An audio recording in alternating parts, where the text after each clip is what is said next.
Iran and Turkey reopened peace talks in Kazakhstan in an effort to end Syria's 5-year civil war.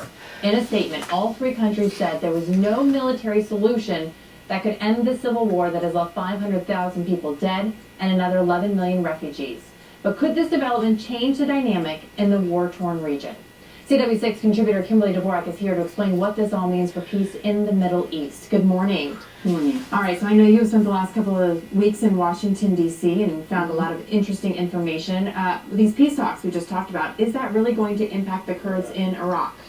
Well, the talks that they had in Estonia, Kazakhstan, didn't necessarily talk about the autonomous region Kurds that currently are operating in northern Iraq. So it may not necessarily have a lot to do with them, but the backstory is that if you're able to give one region of Kurds, their autonomy in essence, and let them become their own countries, there are Kurds that reside in Iran, in Turkey, in Iraq, as well as Syria. So they are fearful, the leaders and countries are fearful that these four groups will all connect to be one big power.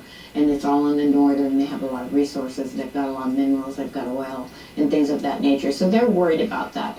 But the peace talks the United States did not participate in. They did send a representative monitor to sit and listen and monitor the situation, because obviously when Russia and Iran and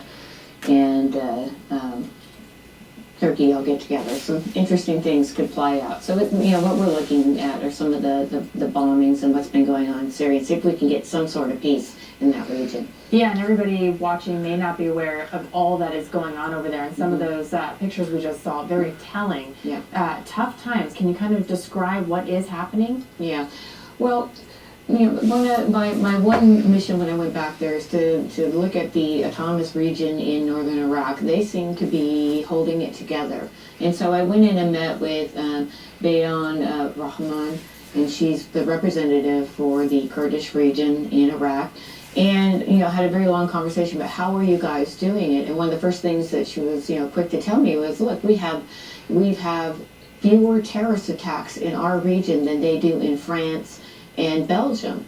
So I asked the next question of it, well, how are you doing that? You're surrounded by war. And she said, we get along with our neighbors, and we're not afraid to talk to the Syrian President Bashar al-Assad. We're not afraid to talk to Iran. We're not afraid to talk to our neighbors. But we also self-police. We also, we're looking out for any refugees that do make it into their region, make sure that they are don't have any kind of terrorist ties, and they self-report.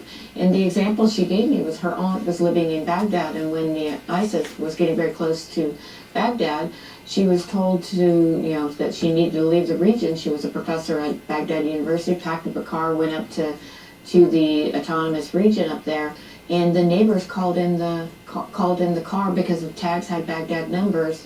And the police came, and it took a little while to sort it out, but that's how they're protecting. The neighbors are protecting to ensure their safety. It seems to be working, and there is a way out for peace.